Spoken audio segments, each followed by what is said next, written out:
Le rapport Doing Business du groupe de la Banque mondiale mesure la facilité à faire des affaires dans 189 économies à travers le monde. L'édition de cette année, Doing Business 2015, au-delà de l'efficience, constate que le climat des affaires s'est amélioré pour les entrepreneurs de 123 économies. Entre juin 2013 et juin 2014, 230 réformes ont ainsi été conduites. 145 réformes ont réduit la complexité de la réglementation des affaires et 85 réformes ont renforcé la solidité des institutions juridiques. Singapour continue d'occuper la tête du classement, mais est désormais suivi par la Nouvelle-Zélande et Hong Kong, Chine. Cette année, 3 économies font leur entrée dans le top 20 du classement. Il s'agit de l'Allemagne, de l'Estonie et de la Suisse. De manière globale, 80% des économies ont connu une amélioration de leur score relatif à la distance à la frontière. Cela mesure la performance de chaque économie pour la facilité des affaires. Au fil des années, nous assistons à un véritable phénomène de convergence des économies à travers le monde. En effet, les économies qui ont les procédures les plus complexes et les institutions juridiques les plus faibles ont tendance à adopter progressivement les meilleures pratiques d'autres pays. Ainsi, il y a 10 ans, au Sénégal, un entrepreneur devait passer près de 2 mois pour pouvoir créer son entreprise. Aujourd'hui, la même procédure de création d'entreprise ne prend plus que 6 jours, soit autant qu'en Norvège.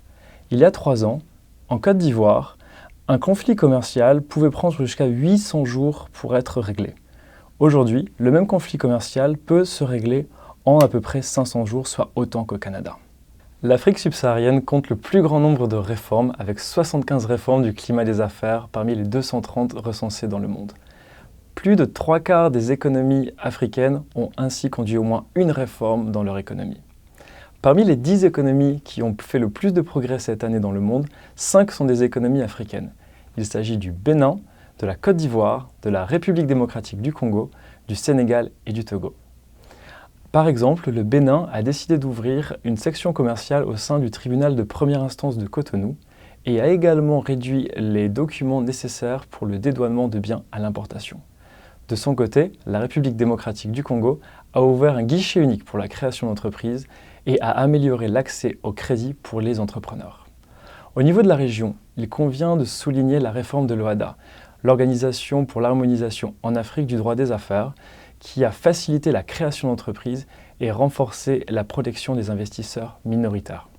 De très nombreux progrès ont été effectués dans la région, mais de très nombreux défis persistent pour les entrepreneurs africains.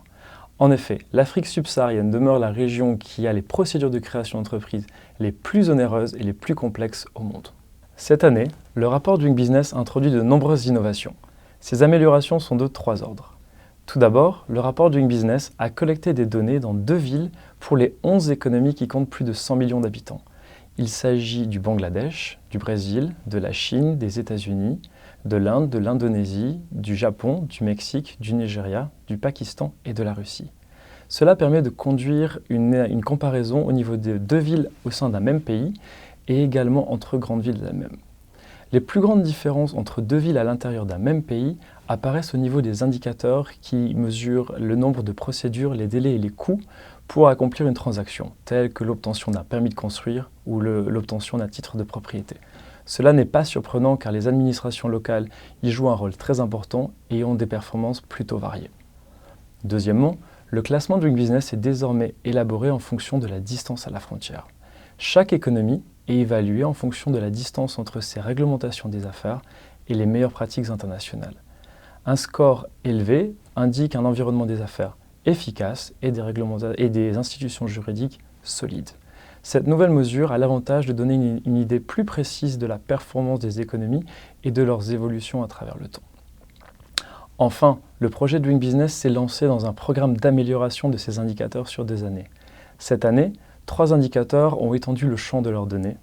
L'année prochaine, 5 autres indicateurs seront concernés par des changements. Et les données préliminaires collectées cette année nous indiquent qu'efficience et qualité vont très souvent de pair.